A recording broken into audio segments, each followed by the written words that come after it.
नमस्कार, यो मेरो युट्युब च्यानलमा तपाईलाई स्वागत छ। आज पनि म तपाईहरु सामु व्याकरणको एउटा अर्को नयाँ पाठ लिएर उपस्थित भएको छु। आज हामीले पढ्ने पाठको शीर्षक रहेको छ वर्ण विन्यास अन्तर्गतको तालव्य स, मूर्धन्य स र दन्त्य स को प्रयोग तथा ब, व र ओ को प्रयोग। आज यिनै स, स र ब, व र ओ को प्रयोग सम्बन्धी नियमहरुमा हामी विस्तृत रूपमा चर्चा गर्नेछौं। सर्वप्रथम स यी तीन प्रकारका स्व हुन्छन्: तालव्य, मूर्धन्य र दन्त्य। अब यसलाई अहिले मोटो स, पेट चिरेको स र सलाई स पनि भन्छौं हामी। यी तीनटा स मध्येमा सबैभन्दा पहिलो स तालव्य स को प्रयोग हुने अवस्थाका बारेमा चर्चा गरौं।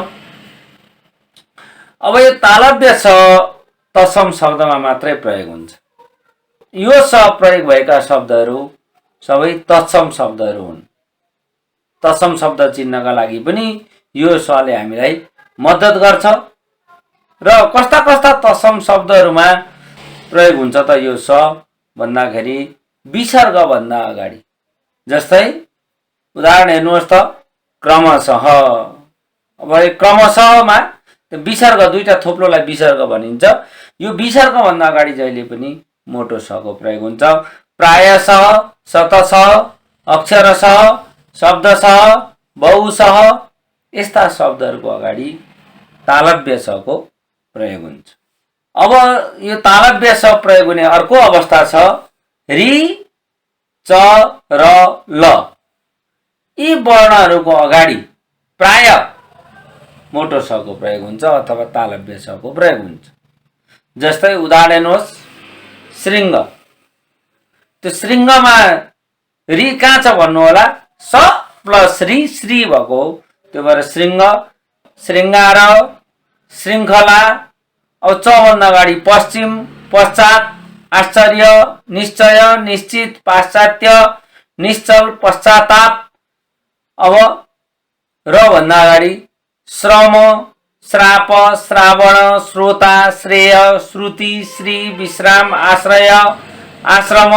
र ल भन्दा अगाडि श्लेष, श्लोक, श्लिष्ट, संश्लेषण, विश्लेषण यस्ता शब्दहरूमा रि, च र ल यी चारवटा वर्णहरू भन्दा अगाडि मोटो स को प्रयोग गरिएको पाइन्छ। अब अर्को तीनटै स, तालव्य, मूर्धन्य र दन्त्य स भन्दा अगाडि पनि प्राय तालव्य स कै प्रयोग हुन्छ। जस्तै शिशु, शशी, शशक, शशक भनेको खरायो हो, शशाङ्क, शिशिर, शाश्वत, शिष्ण, शैशव, शुश्रूषा, शेष, शस्त्र, शास्त्र, शासन, शासक, आश्वासन, प्रशंसा, विशेष, प्रशासक, विशिष्ट, विशेषण, परिशिष्ट, प्रश्वास, यशस्वी, संश्लेषण, नृशंस, वैशेषिक, आशिष। यी शब्दहरू हेर्नुहोस्, तीनटै स भन्दा अगाडि मोटो स को प्रयोग भएका यी शब्दहरूबाट हामीलाई के थाहा हुन्छ भन्दा तीनवटा स भन्दा अगाडि स कै प्रयोग हुने रहेछ, तालव्य स कै प्रयोग हुने रहेछ। हामी यसैको चर्चा गर्दैछौँ। अब अर्को नियम रहेको छ स प्रयोग हुने अन्य केही तत्सम शब्दहरू: शकुनी, शक्ति, शब्द, शास्त्र, शैक्षिक, श्मशान, श्वास, आशीर्वाद, प्रशाखा, विश्व, अंश, आवेश, गणेश, दिशा, स्पर्श, प्रकाश, सदृश। यी केही तत्सम शब्दहरू। यी शब्दहरूमा पनि हामीले मोटो स कै प्रयोग भएको देख्यौं, तालव्य स कै प्रयोग भएको देख्यौं। यसरी तालव्य स प्रयोग हुने अवस्था अथवा तालव्य स प्रयोग गर्ने ठाउँहरू चाहिँ यिनीहरू नै हुन्। अब हामी मूर्धन्य स अर्थात् पेट चिरेको स भन्छौं हामी, त्यसको प्रयोग हुने अवस्थाका बारेमा चर्चा गरौं। यो मूर्धन्य स संस्कृतमा मूर्धाबाट उच्चारण हुने भएकाले यसलाई मूर्धन्य भनिन्छ। र यो मूर्धन्य स को प्रयोग कहाँ कहाँ हुन्छ त भन्दा सट जोडिएर बनेका शब्दहरू, जहाँ सट जोडिन्छ ती शब्दहरूमा मूर्धन्य सको प्रयोग हुन्छ। जस्तै षड्यन्त्र, षड्दर्शन, षड्गुण, षड्कोण, षड्चक्र, यी शब्दहरूमा पेट चिरेको छ अर्थात् मूर्धन्य सको प्रयोग भएको छ। अनि ट, ठ, ड, ढ, अण, प यी वर्णहरूभन्दा अगाडि मूर्धन्य सको प्रयोग हुन्छ। जस्तै अष्ट, अष्टम, अष्टावक्र, इष्ट, ठभन्दा अगाडि ओष्ठ, कनिष्ठ, गरिष्ठ, पृष्ठ, निष्ठ, अनुष्ठान, प्रतिष्ठान, निष्ठुर, डभन्दा अगाडि षोडश, आषाढ, ढभन्दा अगाडि विष्णु, कृष्ण, तृष्णा, निष्णात, विशेषण, षष्ठ, बाष्प, निष्पत्ति, मस्तिष्क, पुष्प, यी ट, ठ, ड, ढ, अण, प भन्दा अगाडि पेट चिरेको सको प्रयोग हुन्छ। यो स पनि तत्सम शब्दमा मात्रै प्रयोग हुन्छ। तत्सम शब्द बाहेक अरू तद्भव र आगन्तुक शब्दहरूमा यो सको प्रयोग त्यति पाइँदैन। त्यसकारणले गर्दाखेरि यी सबै शब्दहरू तत्सम शब्दहरू हुन्। तत्सम शब्द चिन्ने एउटा प्रमुख सूत्र पनि यो हो, तालव्य स र मूर्धन्य सको प्रयोग भएका शब्दहरू तत्सम शब्द भनेर लेख्न सकिन्छ। अब त्यसै गरी क भन्दा अगाडि, क वर्णभन्दा अगाडि पनि पेट चिरेको स अर्थात् मूर्धन्य सको प्रयोग हुन्छ। अब हेर्नुहोस् त उदाहरण, निष्कर्म, निष्कण्टक, शुष्क, पुष्कर, मस्तिष्क, बहिष्कार, निष्कम्पन, परिष्कार, निष्कासन आदि। यी शब्दहरूमा पनि क भन्दा अगाडि पेट चिरेको सको प्रयोग भएको छ।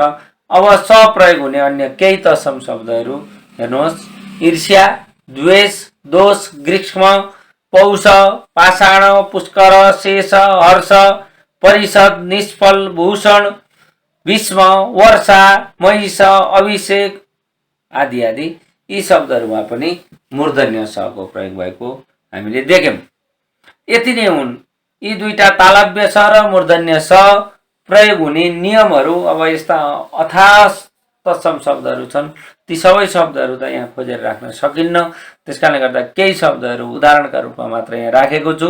अब यी शब्दहरू बाहेक अन्य धेरै शब्दहरू छन्, ती शब्दहरूमा पनि हामीले के चाहिँ बुझ्नुपर्छ भने मूर्धन्य स र तालव्य स तत्सम शब्दमा मात्रै प्रयोग हुन्छ भन्ने कुरा चाहिँ बिर्सनु हुँदैन। अब दन्त्य सको प्रयोग, अब संस्कृतमा चाहिँ हामीले स दन्त्य स भनेर हामीले पढ्थ्यौं। दन्त्य यो वर्ष स्थानबाट उच्चारण हुन्छ। यो चाहिँ तत्सम, तद्भव र आगन्तुक तीनवटै शब्दहरूमा प्रयोग हुन्छ। तत्सम, तद्भव, आगन्तुक भनेर चाहिँ मैले सबैभन्दा पहिलो वर्ण विन्यासको नियम सम्बन्धी चर्चा परिचर्चा गर्दाखेरि यहाँहरूलाई बताइसकेको छु। यदि तपाईहरुले त्यो भिडियो हेर्नु भएको छैन भने हेरेर थाहा पाउनुहुन्छ। र स पातलो स, अब यो चाहिँ सबै शब्दहरू हामीले तत्सम शब्दमा पनि भेट्छौं, तद्भवमा पनि भेट्छौं, आगन्तुक शब्दहरूमा पनि भेट्छौं र यो स चाहिँ तद्भव र आगन्तुक शब्दहरूमा प्रयोग हुन्छ धेरै। जति पनि तद्भव शब्दहरू छन् ती तद्भव शब्दहरूमा स आयो भने हामीले पातलो यही सको प्रयोग गर्छौं। त्यसैगरी आगन्तुक शब्दहरूमा त आँखा चिम्लेर तपाईहरुले पातलो सको प्रयोग गर्नुपर्छ। तत्सम शब्दमा पनि हुन्छ। फेरि हामीले अहिलेको जस्तै यो स देख्ने बित्तिकै यो चाहिँ तद्भव आगन्तुक मात्रै रहेछ भनेर चाहिँ सोच्नु हुँदैन। यो तत्सम शब्दमा पनि केही शब्दहरूमा प्रयोग हुन्छ, नहुने होइन। तर प्राय चाहिँ यसको प्रयोग भनेको तद्भव र आगन्तुक शब्दहरूमा प्रयोग गरिन्छ। जस्तै सय, दश, सेतो, ससुरा, सुङ्गा, आँसु, पुष, साग, मुसो, असोज यी शब्दहरूमा चाहिँ हामीले पातलो सको प्रयोग गरेको देख्यौं। त्यसकारणले गर्दाखेरि अर्को नियम रहेको छ पातलो स प्रयोग हुने। स, सत, सह, सु, सम उपसर्ग लागेका शब्दहरूमा सबैतिर यो दन्त्य सको प्रयोग हुन्छ। जस्तै सपरिवार, सबल, सकाम, सफल, साङ्ग, सकल, सत्कर्म, सत्कार्य, सत्कार, सज्जन, सद्भाव, सदिच्छा, सहयोग, सहभागी, सहभाव, सहचारी, सुविचार, सुसुप्त, सुरक्षा, सुकर्म, सुक्ति, सुधा, संवेदना, सम्बन्ध, सम्बोधन, सन्मार्ग, संयुक्त, संसद, सञ्चय, सङ्गीत, समीक्षा यी शब्दहरूमा चाहिँ हामीले पातलो सको प्रयोग गरेको पायौं।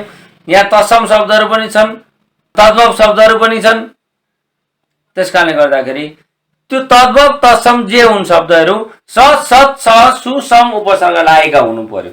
त्यस्तो अवस्थामा चाहिँ हामीले यो दन्ते सको प्रयोग गर्छौँ। अब अगाडि स्वयं आउने शब्दमा पनि पातलो सको प्रयोग हुन्छ।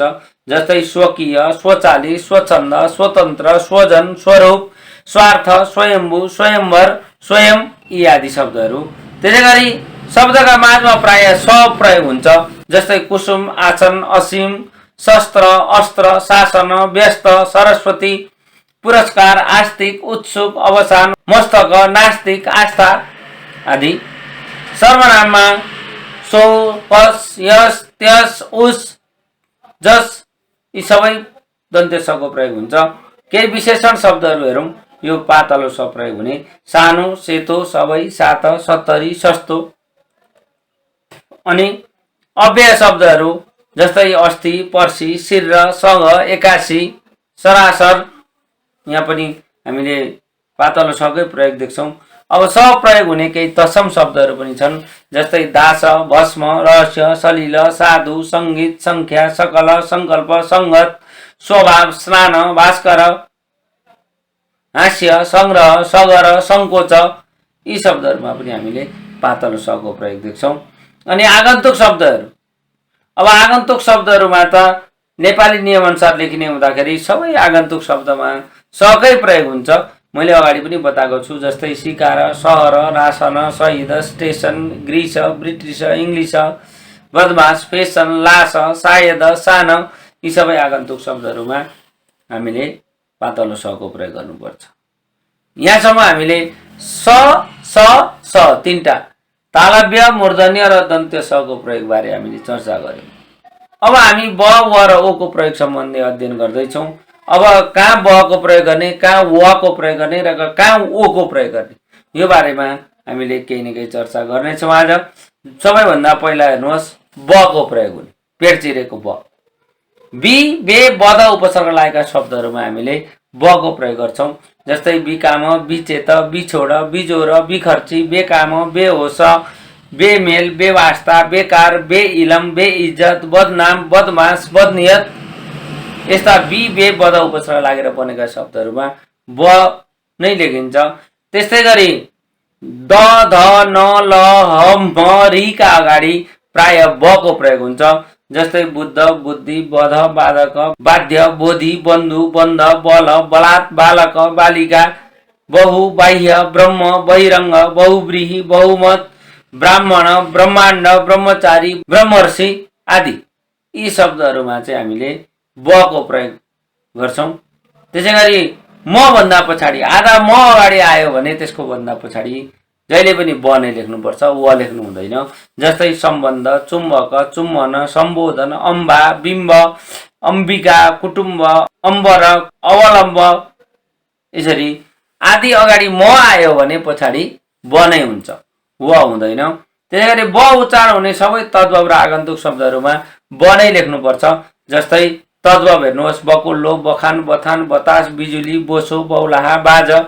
आगन्तुक शब्दहरू बियर, बिस्कुट, बाल्टी, ब्याग, बोतल, बाकस, बजेट, बखत, तलब, बस, पिसाब यसरी तद्भव र आगन्तुक शब्दहरूमा चाहिँ ब उच्चारण हुन्छ भने ब नै लेखिन्छ अनि व उच्चारण हुन्छ भने व नै लेखिन्छ। व को बारेमा हामी तलतिर चर्चा गर्दैछौँ, तर यहाँ ब उच्चारण हुने केही शब्दहरूको बारेमा हामीले चर्चा गर्यौँ। अब ब उच्चारण हुने केही तद्भव र आगन्तुक विशेषण शब्दहरू पनि छन्। ती विशेषण शब्दहरूमा पनि हामीले ब नै प्रयोग गर्छौँ। जस्तै बहिरो, विषालु, बाक्लो, बटुवा, बाउन्ने, बोक्सो, बुच्चो आदि। आगन्तुक विशेषणमा तलबी, बापति, बन्द, ब्रिटिस, बिचरो, बर्बाद यी आदि शब्दहरू। ब उच्चारण हुने केही अव्यय शब्दहरूमा पनि हामीले ब नै लेख्नुपर्छ। जस्तै जब, तब, अब, बजे, बेर, ब्यारे, बर्र, बित्तिकै, बिस्तारै, बेग्लै, बेसरी।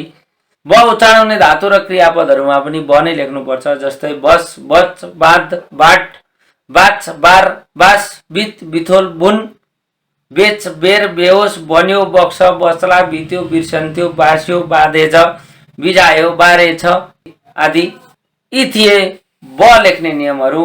अब व चाहिँ कहाँ कहाँ प्रयोग हुन्छ भन्दाखेरि वी उपसर्ग लागेका, पेट नचिरेको वी उपसर्ग लाग्यो भने त्यस्तो वि उपसर्ग लागेका शब्दहरूमा व लेखिन्छ। जस्तै विकास, विचित्र, विदेश, विकट, विद्रोही, विनाश, विराम, वै, रेप, रि भएका शब्दहरूमा चाहिँ हामीले व लेख्नुपर्ने हुन्छ, तर बोल्दा चाहिँ ब नै प्रयोग हुन्छ। जस्तै वैदिक, वैज्ञानिक, वैभव, वैर, वैश्य, वैष्णव, वर्ग, वर्तमान, वर्ष, वार्ता, वार्षिक, वृक्ष, वृत्ति, वृष्टि आदि शब्दहरू। अनि वर, तव्य, त्व, वत, वान, वती प्रत्यय लागेर बनेका शब्दहरूमा चाहिँ व को प्रयोग हुन्छ। जस्तै नश्वर, ईश्वर, गुरुवर, मान्यवर, कर्तव्य, वक्तव्य, नेतृत्व, मातृत्व, आत्मवत, पुत्रवत, गुणवान, धनवान, भगवती, रूपवती, धनवती आदि। आवट, उवा, वाला, वारा, वारी यी प्रत्यय लागेर बनेका शब्दहरूमा चाहिँ व को प्रयोग हुन्छ। जस्तै सजावट, बनावट, भुटुवा, सेकुवा, खेतवाला, घरवाला, उम्मेदवार, जिम्मेवारी आदि। सम उपसर्गपछि चाहिँ व को प्रयोग हुन्छ। जस्तै संविधान, संवाद, संवर्ण, संवेदना, संवरण, संवत्सर।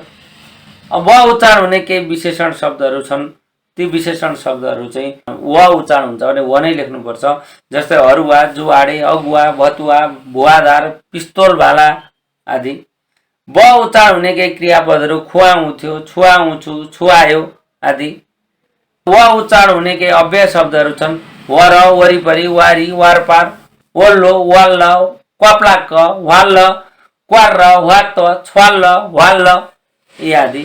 व उच्चारण हुने केही शब्दहरू छन्, ती शब्दहरूमा व नै लेखिन्छ। जस्तै कुवा, कौवा, वर, वल्लो, कछुवा, चिरुवा, बिरुवा, वारेसनामा, वापस, वकिल, क्वाटी, मेवा, भुवा, रुवा, टावर, पावर, पालुवा, देवर, तावा, ज्वाइँ यी शब्दहरू छन्। यी शब्दहरूमा चाहिँ व नै लेखिन्छ। यी थिए व प्रयोग हुने ठाउँ।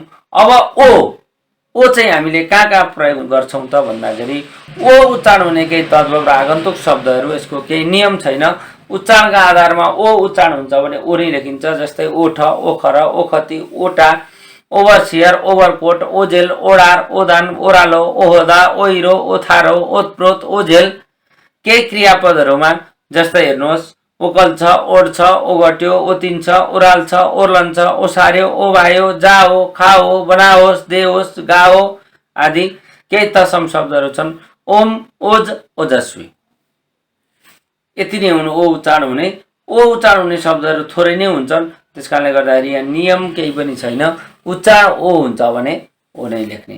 यसरी आज हामीले तीनटा स को प्रयोग सम्बन्धी नियम र ब, व र ओ को प्रयोग सम्बन्धी नियमहरू पढ्यौँ। यस्तै नेपाली भाषालाई माया गर्नुहुन्छ र नेपाली भाषाबारे केही ज्ञान लिनुहुन्छ भने यो मेरो च्यानललाई माया गरेर लाइक, सेयर र सब्सक्राइब गर्न नबिर्सिनु होला। म व्याकरण र नेपाली भाषालाई यसै गरी अध्ययन गराउँदै आएको छु। मेरो अध्ययनबाट, मेरो यो प्रयासबाट तपाईहरूले पनि केही न केही लाभ लिएर आफ्नो जीवनमा केही न केही ज्ञान हासिल गर्नुहुन्छ भन्ने आशाका साथ मैले यी कार्यहरू गर्दै आएको छु।